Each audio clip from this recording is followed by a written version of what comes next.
ഒരു കാര്യം എനിക്ക് ഉറപ്പ് പറയാൻ സാധിക്കും, ഒരവസരം നിങ്ങൾ എനിക്ക് തന്നാൽ തെറ്റുപറ്റിപ്പോയി എന്ന് നിങ്ങൾക്ക് ഒരിക്കലും പറയേണ്ടി വരില്ല. 5 കൊല്ലക്കാലം കഴിഞ്ഞ് വീണ്ടും ഞാൻ നിങ്ങളുടെ മുമ്പിലേക്ക് വരുമ്പോ നിങ്ങളെടുത്ത തീരുമാനം തെറ്റിപ്പോയി എന്ന് പറയാൻ ഒരിക്കലും നിങ്ങൾക്ക് ഞാനൊരു അവസരം ഉണ്ടാക്കില്ല. നിങ്ങൾക്ക് എന്നെ വിശ്വസിക്കാം. നിങ്ങളോടൊപ്പം നിൽക്കാൻ എനിക്ക് സാധിക്കും.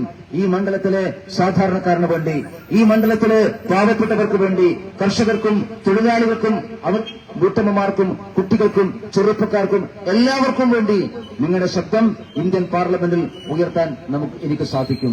കാരണം നിങ്ങളുടെ പ്രശ്നം എന്താണ് എന്ന് എനിക്കറിയാം. അതെന്റെ ജീവിത പ്രശ്നം കൂടിയാണ്. ഞാൻ വായിൽ വെള്ളിക്കരണ്ടിയുമായി ജനിച്ച ആളൊന്നുമല്ല. വലിയ പാരമ്പര്യമുള്ള കുടുംബത്തിലൊന്നും ജനിച്ച ആളല്ല. ഒരു സാധാരണ കർഷക കുടുംബത്തിൽ ഒരു സാധാരണക്കാരന്റെ മകനായി ജനിച്ചിട്ടുള്ള ആളാണ്. ജീവിതത്തിന്റെ എല്ലാ പെരുപെരുത്ത യാഥാർത്ഥ്യങ്ങളും ജീവിതാനുഭവത്തിൽ ബോധ്യപ്പെട്ടിട്ടുള്ള ആളാണ്. അതുകൊണ്ട് ഈ നാട്ടിലെ ഏത് പാവപ്പെട്ടവന്റെയും പ്രശ്നം എനിക്ക് മനസ്സിലാകും. കാരണം അതെന്റെ പ്രശ്നം കൂടിയാണ്. ഏത് സാധാരണക്കാരനെയും ജീവിതാനുഭവങ്ങൾ എനിക്ക് ബോധ്യമാകും. എന്റെ കൈവെള്ളയിലെ രേഖ പോലെ എനിക്കത് പരിചിതമാണ്. അതെന്റെ ജീവിതാനുഭവമാണ്. അതുകൊണ്ട് പ്രിയപ്പെട്ടവര്, ആ ജീവിതാനുഭവത്തിന്റെ അടിസ്ഥാനത്തിലാണ് ഞാൻ നിങ്ങളോട് പറയുന്നത്. നിങ്ങളുടെ ശബ്ദമായിട്ട് മാറാൻ എനിക്ക് സാധിക്കും. നിങ്ങളുടെ പ്രയാസങ്ങളെയും പ്രശ്നങ്ങളെയും ഇന്ത്യൻ പാർലമെന്റിലേക്ക് അവതരിപ്പിക്കാൻ എനിക്ക് സാധിക്കും. ശ്രീ നരേന്ദ്രമോദിയോട് ഈ പാർലമെന്റ് മണ്ഡലത്തിന് വേണ്ടി നമുക്ക് ആവശ്യങ്ങൾ ചോദിച്ചു വാങ്ങാൻ എനിക്ക് സാധിക്കും. ആ ആത്മവിശ്വാസത്തിന്റെ ബലത്തിലാണ് ഞാൻ നിങ്ങളോട് വോട്ട് ചോദിക്കുന്നത്. അതുകൊണ്ട് എന്റെ വാക്കുകളിൽ ആത്മാർത്ഥത തിരിച്ചറിയാൻ നിങ്ങൾക്ക് സാധിക്കുന്നുണ്ടെങ്കിൽ, ഞാൻ പറയുന്ന വാക്കുകളുടെ വിശ്വാസത നിങ്ങൾക്ക് ബോധ്യപ്പെടുന്നുണ്ടെങ്കിൽ, പ്രിയപ്പെട്ടവരെ, ഒരവസരം നിങ്ങൾ എനിക്ക് തരിക. ഒരുപാട് പേർക്ക് നിങ്ങൾ അവസരം കൊടുത്തു. ഈ പ്രാവശ്യം ഒരവസരം നിങ്ങൾ എനിക്ക് തരിക. ഈ കോഴിക്കോടിന് ഒരു പുതിയ കോഴിക്കോടാക്കി നമുക്ക് മാറ്റാം. ഒരു പുതിയ മുഖമുണ്ടാക്കാം, ഒരു പുതിയ സ്വപ്നമുണ്ടാക്കാം, ഒരു പുതിയ പ്രത്യാശ ഉണ്ടാക്കാം, ഒരു പുതിയ പ്രതീക്ഷ ഉണ്ടാക്കാം, ഒരു പുതിയ സൂര്യോദയം കോഴിക്കോടിന്റെ ചക്രവാളത്തിലേക്ക് വിജയിപ്പിക്കാൻ നമുക്ക് സാധിക്കും. അതിനുവേണ്ടി പ്രിയപ്പെട്ടവരെ, ഒരവസരം നിങ്ങൾ എനിക്ക് തരണമെന്ന് വിനയപരസ്പരം അഭ്യർത്ഥിച്ചുകൊണ്ട് ഒരിക്കൽ കൂടി നിങ്ങളുടെ വിലയേറിയ വോട്ടുകൾ താമരടിയാളത്തിൽ രേഖപ്പെടുത്തി എന്നെ വിജയിപ്പിക്കണമേ എന്ന് താഴ്മയോടുകൂടി അഭ്യർത്ഥിച്ചുകൊണ്ട് ഇവിടെ നൽകിയ സ്വീകരണത്തിന് ഹൃദയത്തിന്റെ ഭാഷയിൽ നന്ദി രേഖപ്പെടുത്തിക്കൊണ്ട് ഞാൻ തൽക്കാലം നിർത്തുന്നു. നമസ്കാരം. വന്ദേ മാതരം. ദേശീയ ജനാധിപത്യ സഖ്യത്തിന്റെ ബഹുമാനരായ നേതാക്കളെ, സഹപ്രവർത്തകരെ, സഹോദരി സഹോദരന്മാരെ, ഈ പ്രദേശത്തെ പ്രബുദ്ധരായ ജനാധിപത്യ വിശ്വാസികളെ, വോട്ടർമാരെ, എല്ലാവർക്കും നമസ്കാരം. 5 മണി മുതൽ നിങ്ങൾ എല്ലാവരും ഇവിടെ കാത്തിരിക്കുകയാണെന്ന് സൂചിപ്പിച്ചു. ഒരുപാട് നേരം വൈകിട്ടാണ് എത്തിയത്. അതിനാദ്യമേ തന്നെ നിങ്ങൾ എല്ലാവരോടും ക്ഷമ ചോദിക്കുന്നു. പ്രത്യേകിച്ച് മുതിർന്ന നമ്മുടെ നേതാക്കന്മാർ, കാരണവന്മാർ, അവരെല്ലാവരും വളരെ നേരത്തെയുണ്ട്. ഇത്രയും സമയമായിട്ടും ഈ വൈകിയ സമയത്തും എന്നെ കാണാനും അനുഗ്രഹിക്കാനും കാത്തിരുന്ന അവരോടെല്ലാവരോടുമുള്ള അങ്ങേയറ്റത്തെ നന്ദിയും കൃതജ്ഞതയും ഞാൻ ആദ്യമേ തന്നെ രേഖപ്പെടുത്തുകയാണ്. നേരത്തെ എത്തേണ്ടതായിരുന്നു. ഏതാണ്ട് 1 മണിക്കൂർ മുമ്പേ നമ്മുടെ ഈ പരിപാടിക്ക് എത്തേണ്ടതായിരുന്നു. പക്ഷെ 1 മണിക്കൂറിലേറെ നേരം നമ്മുടെ ഈ ഗേറ്റിൽ, റെയിൽവേ ഗേറ്റിൽ ഗേറ്റ് അടച്ചതുകൊണ്ട് കുടുങ്ങിക്കിടന്നതാണ്. 1 മണിക്കൂർ സമയമാണ് അവിടെ വാഹനങ്ങളെല്ലാവരും നിർത്തിയിട്ടത്. ഒരുപക്ഷെ നമ്മുടെ രാജ്യത്ത് തന്നെ ആദ്യമായിട്ടാണ് ഈ ലെവൽ ക്രോസിന്റെ മുമ്പിൽ 1 മണിക്കൂറിലേറെ വാഹനങ്ങൾ കുടുങ്ങിക്കിടക്കുന്നത്. ഇന്ന് രാജ്യത്തെവിടെയും നമ്മൾ കാണില്ല. ലെവൽ ക്രോസുകൾ തന്നെ ഇല്ലാതാവുകയാണ്. പക്ഷേ നമ്മുടെ നാട്ടിൽ എന്തുകൊണ്ടാണ് ഇതിന് പരിഹാരമുണ്ടാക്കാൻ സാധിക്കാത്തത് എന്ന് എനിക്കറിയില്ല. എത്രയോ ആളുകൾ മണിക്കൂറുകൾ 5ഉം 6ഉം ട്രെയിന് പോകാൻ വേണ്ടി കാത്തിരിക്കുകയാണ്. അത് ഈ പ്രദേശത്തെ ആളുകൾക്കുണ്ടാകുന്ന ബുദ്ധിമുട്ട് എനിക്ക് നന്നായിട്ടറിയാം. പരിഹരിക്കാൻ പറ്റാത്ത പ്രശ്നങ്ങളൊന്നുമല്ല, പരിഹരിക്കാൻ സാധിക്കുന്ന പ്രശ്നമേ ഉള്ളൂ. എങ്ങനെ പരിഹരിക്കണമെന്നുള്ളത് ജനപ്രതിനിധികളും റെയിൽവേയും ഒരുമിച്ചിരുന്ന് ആലോചിച്ച് തീരുമാനമെടുക്കേണ്ടതാണ്. ആത്യന്തികമായി ജനങ്ങളുടെ യാത്രാ സൗകര്യമാണല്ലോ ഏറ്റവും പ്രധാനപ്പെട്ടത്. ഒരു വലിയ മനുഷ്യാവകാശ പ്രശ്നമായിട്ടാണ് എനിക്ക് അനുഭവപ്പെട്ടത്. വൈകുന്നേരം ജോലി കഴിഞ്ഞ് വീട്ടിലെത്താൻ വേണ്ടി ധൃതിപ്പെട്ടു പോകുന്ന ആളുകൾ, കുട്ടികൾ, സ്ത്രീകൾ, അവരെല്ലാവരും ഈ വെലക്കോശന്റെ അപ്പുറത്തും ഇപ്പുറത്തും മണിക്കൂറുകൾ കാത്തുകിടക്കുക എന്നുള്ളത് അങ്ങേയറ്റ ദുരനുഭവമാണ്. ആ പ്രശ്നത്തിന് പരിഹാരമുണ്ടാകണം. അതുകൊണ്ട് ഒരു കാര്യം ഉറപ്പു പറയാൻ ഞാൻ ആഗ്രഹിക്കുന്നു. ഒരവസരം എനിക്ക് തന്നാൽ ആദ്യത്തെ മുൻഗണന നിങ്ങൾക്ക് ആ പ്രശ്നം പരിഹരിക്കാൻ തന്നെയായിരിക്കും. സുഗമമായിട്ടുള്ള യാത്ര ഉറപ്പുവരുത്താൻ വേണ്ടി സാധിക്കും. അത് ഒരു വലിയ ബുദ്ധിമുട്ടുള്ള കാര്യമായിട്ടൊന്നും ഞാൻ കാണുന്നില്ല. പക്ഷേ തിരഞ്ഞെടുത്തു പോകുന്ന ജനപ്രതിനിധികൾ അവർ വാർത്തകളിൽ സ്ഥാനം പിടിക്കാൻ വേണ്ടി മാത്രമുള്ളവരാകരുത്. ഒരു പ്രശ്നമുണ്ടാകുമ്പോൾ വന്ന് റെയിൽവേ ഉദ്യോഗസ്ഥന്മാരോട് 4 കയർത്ത് സംസാരിച്ച് വാർത്തയിൽ സ്ഥാനം പിടിച്ചവർ തിരിച്ചുപോയി കഴിഞ്ഞാൽ പിന്നെ വീണ്ടും ഒരു പ്രശ്നമുണ്ടാകുമ്പോഴാണ് കാണുന്നത്. എന്റെ നമ്മുടെ ബഹുമാനപ്പെട്ട MP എപ്പോഴെങ്കിലും ഈ റെയിൽവേ ഗേറ്റിന് ഇപ്പുറത്ത് താമസിക്കുന്ന 10,000-കണക്കിന് ആളുകളുടെ പ്രശ്നം എന്തേ ഇന്ത്യൻ പാർലമെന്റിൽ ചോദ്യം ഉന്നയിക്കാൻ തയ്യാറായില്ലേ? നിങ്ങൾ അനുഭവിക്കുന്ന വളരെ പ്രധാനപ്പെട്ട ഒരു പ്രശ്നമാണല്ലോ. 2-3 പ്രാവശ്യം ഇവിടെ ഉള്ള വഴി അടക്കാൻ വേണ്ടി ആളുകൾ വന്നു, റെയിൽവേ ഉദ്യോഗസ്ഥന്മാർ വന്നു, ആളുകൾ ബഹളമുണ്ടാക്കി. അപ്പോൾ MP വരും, ബഹളമുണ്ടാക്കും, ഉദ്യോഗസ്ഥന്മാർ തിരിച്ചു പോകും, പിറ്റേ ദിവസം പത്രത്തിന് വാർത്ത വരും. അതല്ലല്ലോ ഉണ്ടാവേണ്ടത്.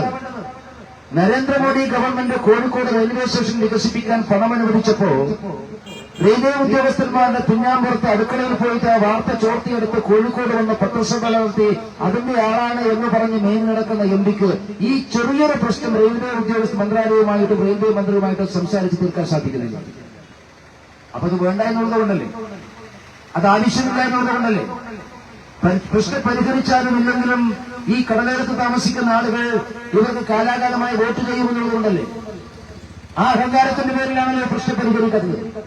അതുകൊണ്ടാണ് ഞാൻ സൂചിപ്പിച്ചത്, പ്രശ്നം പരിഹരിക്കുന്ന കാര്യത്തിൽ ജനപ്രതിനിധികൾ വിമുഖത കാണിക്കുന്നതുകൊണ്ടാണ് ഈ രാജ്യത്തെവിടെയും ഇപ്പോൾ ലെവൽ ക്രോസില്ല, രാജ്യത്തെവിടെയും അതുകൊണ്ട് ആളുകൾക്ക് യാത്രാ സൗകര്യങ്ങൾ നിഷേധിച്ചിട്ടില്ല, യാത്ര ബുദ്ധിമുട്ടിയിട്ടില്ല. യാത്രാ സൗകര്യം ഉറപ്പുവരുത്തേണ്ടത് റെയിൽവേയുടെ ബാധ്യതയാണ്. ആ ബാധ്യത റെയിൽവേയുമായി സംസാരിച്ചുകൊണ്ട് നമുക്ക് പരിഹരിക്കാൻ സാധിക്കും. അത് പരിഹരിക്കാൻ നിങ്ങളോടൊപ്പം ഞാനുണ്ടാകും എന്നൊരു ഉറപ്പ് ഈ സന്ദർഭത്തിൽ പറയാൻ ഞാൻ ആഗ്രഹിക്കും. പ്രിയപ്പെട്ടവരെ, ഞാൻ ദീർഘിപ്പിക്കുന്നില്ല. ഈ മാസം 26-ാം തീയതിയാണ് നമ്മുടെ പാർലമെന്റിലേക്കുള്ള തെരഞ്ഞെടുപ്പ് കേരളം. ഈ പ്രാവശ്യം ഇന്ത്യയിലെ ജനങ്ങളാകെ വോട്ട് ചെയ്യുന്നത് മോദിക്ക് 3-ാം ഊഴം കൊടുക്കാൻ വേണ്ടിയാണ്.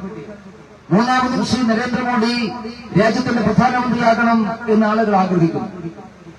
ആളുകൾ വെറുതെ ആഗ്രഹിക്കുന്നില്ല, ഈ രാജ്യത്തിലെ എല്ലാ വിഭാഗം ആളുകളും ആഗ്രഹിക്കുന്നു. അത് സാധാരണക്കാർ, പാവപ്പെട്ടവർ, കർഷകർ, തൊഴിലാളികൾ, മത്സ്യത്തൊഴിലാളികൾ, മലയോരത്ത് താമസിക്കുന്നവർ, അങ്ങനെ എല്ലാവരും ആഗ്രഹിക്കുന്നു. 10 വർഷക്കാലത്തെ അനുഭവത്തിന്റെ അടിസ്ഥാനത്തിലാണ് 10 കൊല്ലക്കാലം ഈ രാജ്യത്തുണ്ടായ അബോധപൂർവമായിട്ടുള്ള മാറ്റമുണ്ട്. ആ മാറ്റം നമ്മളെല്ലാവരും നേരിൽ കാണുകയാണ്. ഇതുപോലെ ഒരു രാജ്യത്തെ ജനങ്ങളെ ചേർത്ത് പിടിച്ച ഗവൺമെന്റ് വേറെ ഏതാ ഉള്ളത്? 2019 മുതൽ കഴിഞ്ഞ 5 കൊല്ലക്കാലമായി ഈ രാജ്യത്തിലെ പാവപ്പെട്ടവർക്ക് നരേന്ദ്രമോദി ഗവൺമെന്റ് 5 കിലോ അരി സൗജന്യമായി കൊടുക്കുകയും ഏതെങ്കിലും വിശേഷപ്പെട്ട ദിവസങ്ങളിൽ മാത്രമല്ല കൊടുക്കുന്നത്. വിഷു വരുമ്പോ കൊടുക്കുക, ഓണം വരുമ്പോ കൊടുക്കുക, പെരുന്നാൾ വരുമ്പോ കൊടുക്കുക, ക്രിസ്മസ് വരുമ്പോ കൊടുക്കുക, അങ്ങനെയല്ല. 2019 മുതൽ 2019 ഡിസംബർ മുതൽ ഈ രാജ്യത്ത് കഴിഞ്ഞ 5 കൊല്ലക്കാലമായി ഒരു ദിവസം പോലും നിർത്താതെ, ഒരു മാസം പോലും നിർത്താതെ, ഒരു ദിവസത്തെ ഇടവേള പോലുമില്ലാതെ 5 കൊല്ലക്കാലം തുടർച്ചയായി ഈ രാജ്യത്തിലെ പാവപ്പെട്ടവർക്ക് 5 കിലോ അരി കൊടുക്കുകയാണ്. 82 കോടി ആളുകൾക്ക് അരി കൊടുക്കുകയാണ്. അതുകൊണ്ടാണ് ആ 82 കോടി ആളുകളും ഈ പ്രാവശ്യം ഒരുമിച്ച് തീരുമാനിക്കുന്നത് ഞങ്ങൾക്ക് മോദി മതി, മോദി തന്നെ മതി എന്നവർ തീരുമാനിക്കുന്നത് അതുകൊണ്ടാണ്. ആ അരി വാങ്ങുന്നവർ BJP-ക്കാർ മാത്രമല്ലല്ലോ. എല്ലാ ആഴ്ചയും പോയി അരി വാങ്ങുന്നവർ BJP-ക്കാർ മാത്രമല്ലല്ലോ. കോൺഗ്രസുകാരില്ലേ, CPM-കാരില്ലേ, ലീഗുകാരില്ലേ, രാഷ്ട്രീയമുള്ളവരും ഇല്ലാത്തവരുമില്ലേ, എല്ലാവരുമില്ലേ. മതം നോക്കിയാലല്ലോ ഇങ്ങോട്ട് അരി കൊടുക്കുന്നത്, എല്ലാ മതക്കാർക്കും കൊടുക്കുന്നുണ്ടല്ലോ. അതുകൊണ്ടാണ് അവരെല്ലാവരും ഒരുമിച്ച് തീരുമാനിച്ചത്.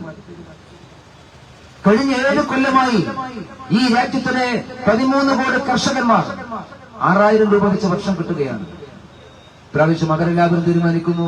അതിൽ ചെങ്കൊടി പിടിക്കുന്ന കർഷകരുണ്ട്, കോൺഗ്രസിന്റെ കൊടി പിടിക്കുന്നവരുണ്ട്, ലീഗിന്റെ കൊടി പിടിക്കുന്നവരുണ്ട്, BJP-യുടെ കൊടി പിടിക്കുന്ന എല്ലാവരുമുണ്ട്.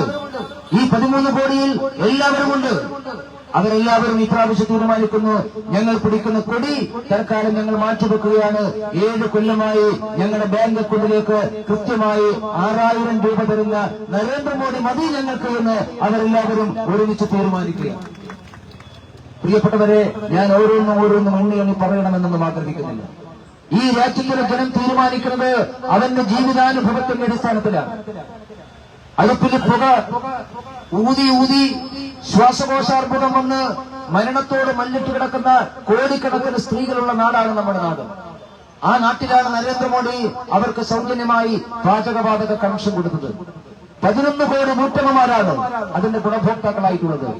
ആ വീട്ടമ്മമാർ രാഷ്ട്രീയം നോക്കാതെ, ജാതി നോക്കാതെ, മതം നോക്കാതെ നരേന്ദ്രമോദിയെ നെഞ്ചിലെത്തി പറയുന്നു, ഞങ്ങൾക്ക് മോദി മതി, മോദി മാത്രം മതി എന്ന് ആ വീട്ടമ്മമാർ പറയുന്നു.